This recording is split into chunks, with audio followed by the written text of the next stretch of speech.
अस्सलाम वालेकुम मेरी प्यारी यूट्यूब फैमिली, कैसे हैं आप सब लोग। उम्मीद करती हूँ कि खैरियत से होंगी। अल्हम्दुलिल्लाह मैं भी बिल्कुल ठीक ठाक हूँ और अल्लाह ताला से दुआ करती हूँ कि आप लोग जहाँ रहें खुश आबाद रहें। अल्लाह ताला आप सब लोगों को अपने हिफ्ज़ ईमान में रखे, आमीन। यहाँ पे जनाब मैं जा रही थी बाहर। ये उस दिन की वीडियो है जिस दिन मियाँ जी छुट्टी पे थे। आई मीन टू से फ्राइडे की, और हम जा रहे थे राशन लेने, बट हम राशन लेके नहीं आए क्योंकि चेज़ब किसी वजह से सील्ड हो चुका है।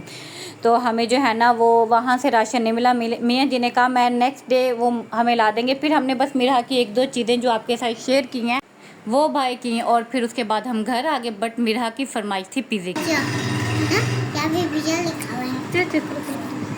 अस्सलाम वालेकुम। अस्सलाम वालेकुम। टमाटर लिखा हुआ है और इंग्लिश और प्याज। माशाल्लाह मेरी बेटे की इतनी प्यारी आवाज़ थी, तो मैंने यहाँ पे अपनी वॉइस ओवर नहीं की। मैंने सोचा कि मैं क्यों ना आप लोगों के साथ शेयर करूँ।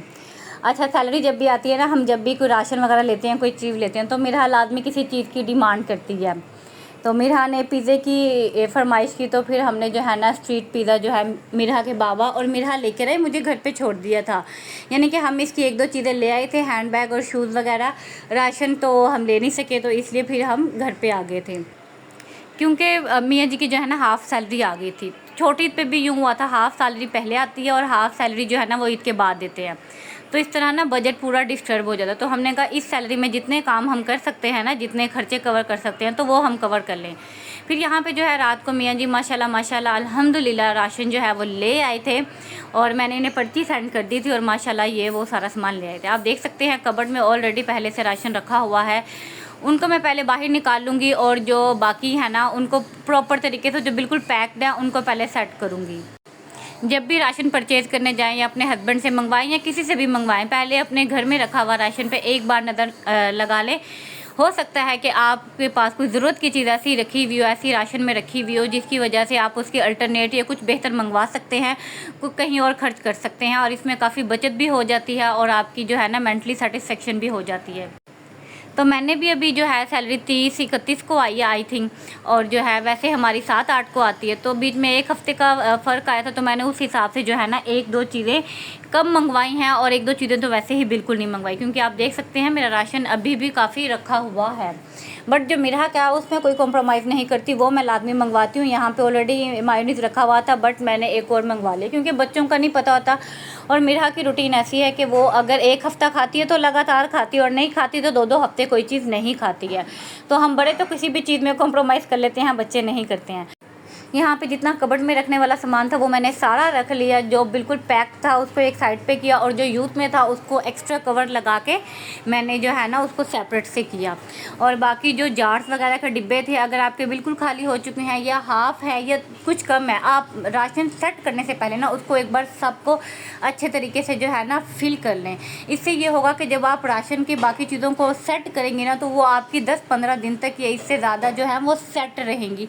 उनकी सेटिंग में कोई नहीं होगा, वरना एक चीज़ डाल रहे हैं, एक चीज़ निकाल रहे हैं, एक चीज़ डाल रहे हैं, तो फिर इस तरह से सेटिंग में भी होता है और आपका काफ़ी टाइम लग जाता है। तो एक ही बार अगर आप बिल्कुल सेट करके डाल लेंगे तो आपको 10-15 दिन ना बिल्कुल बेफिक्र हो जाएंगे। आपकी जो है ना बिल्कुल ग्रोसरी जो है सारी सेट रहेगी। यहाँ पे आटा आ गया था, और यहाँ पे जो है ना आटा फिर डाला मियाँ जी ने, और यहाँ पे शाम का टाइम था, सिस्टर आई हुई थी, तो फिर मैंने आलू चिकन बनाया। वैसे तो ये दिल कर रहा था कि ना अरबी गोश्त पकाया जाए, लेकिन अरबी बहुत एक्सपेंसिव थी। हमारे यहाँ मुल्तान में तो 80 रुपये पाव थी।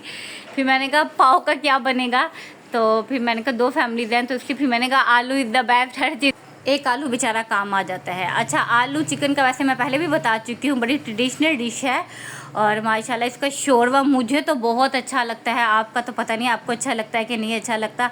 हर मेहमान नवाजी में साथ देता है। चिकन कम हो तब भी आलू बहुत अच्छे से साथ देता है। शोरबे वाला बना लो तब भी बहुत अच्छी इज़्ज़त रख लेता है।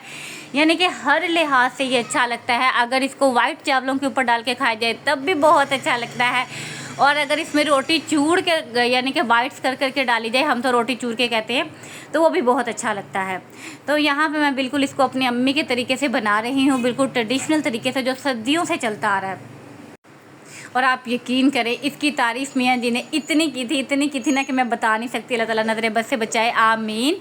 अच्छा, मैंने ना एक दो व्लॉग, जैसे लोग मुझे वॉच करते हैं, मैं भी उन्हें वॉच करती हूँ तो एक और व्लॉगर हैं, तो वो इस तरह की ना बातें शेयर कर रही होती हैं साथ साथ ना, तो मैंने सोचा मैं भी साथ साथ शेयर करूँगी। वैसे मैं अक्सर पहले भी करती हूँ कि हस्बैंड ने यूँ कहा।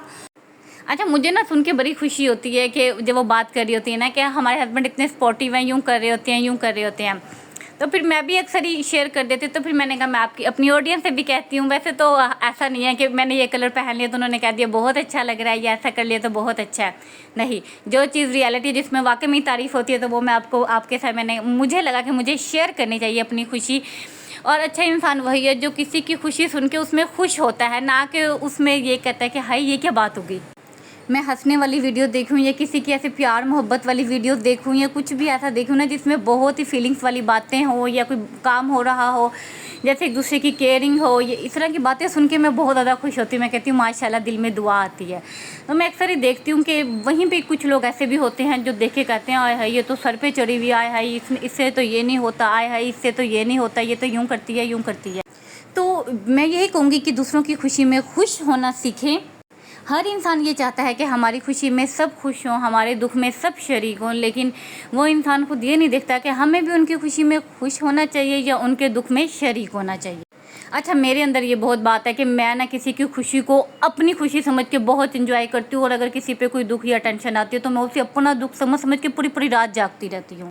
तो मेरी अम्मी कहती हैं कि अगर किसी को दर्द है या कोई तकलीफ़ में है ना, आपके दिल में दर्द हो रहा है तो आप एक अच्छे इंसान हैं।